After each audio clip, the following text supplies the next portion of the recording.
यदि x और 338 के बीच मध्यानुपाती 260 है तो x का मान कितना होगा, ये हमें निकालना है। ठीक है, तो इस प्रश्न को बनाने के लिए आपको माध्यानुपाती के बारे में जानना होगा।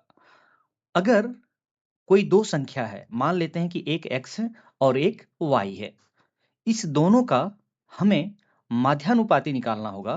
तो कैसे निकालेंगे?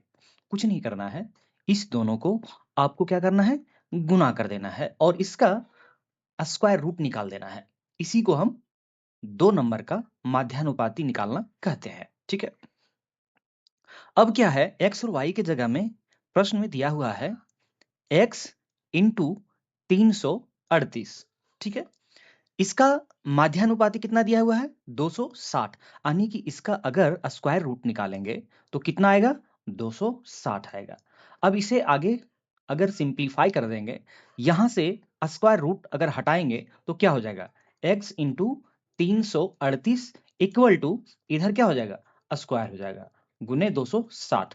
आपको ये पता होगा कि अगर x पे स्क्वायर रूट है, अगर इसको हम स्क्वायर कर देते हैं तो अंदर का रूट जो है वो हट जाता है। ठीक है, तो यहाँ पे हम लोग क्या किए हैं, दोनों साइड में अगर स्क्वायर कर देंगे तो यहाँ से स्क्वायर रूट हट जाएगा और इधर स्क्वायर करने पे 260 गुने 260 हो जाएगा।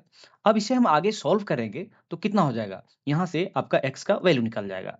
तो अब इसे सॉल्व कीजिए आप। अगर 2 से इसे काटते हैं, 2 एक का 2, 2 छक 12 और 2 नौ 18, और इसको अगर काटते हैं तो कितना बार में इतना हो जाएगा। अब आपको पता है ये 13 का स्क्वायर है ना, तो 13 से काटेंगे तो 13 बार में, और यहाँ ये इतना हो जाएगा, और 13 से फिर इसको काटेंगे, 13 दूना 26, कितना आ गया, x बराबर आपका 200 आ गया। तो इस प्रश्न का उत्तर क्या हो जाएगा, ऑप्शन 1 इस प्रश्न का उत्तर हो जाएगा।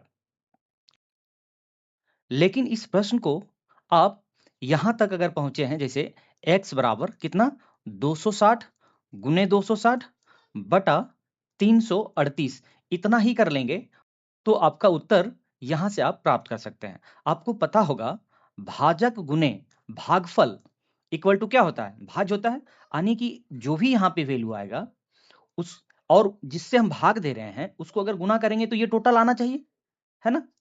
तो यहाँ पे अगर यहाँ पे जो भी आएगा, ठीक है, जो भी आएगा उसके लास्ट, दोनों का लास्ट डिजिट को अगर हम गुना करेंगे तो जीरो आना चाहिए। तो 8 में कौन से संख्या से अगर गुना करें तो जीरो आएगा, एक ही संख्या है वो जीरो है। और आप ऑप्शन में देख सकते हैं कि जीरो मात्र एक ऑप्शन में है, तो आपका उत्तर यहां से कितना हो जाएगा, ऑप्शन 1। आपको इतना कैलकुलेट करने की जरूरत नहीं है। ठीक है, तो आप इस तरह से भी कर सकते हैं।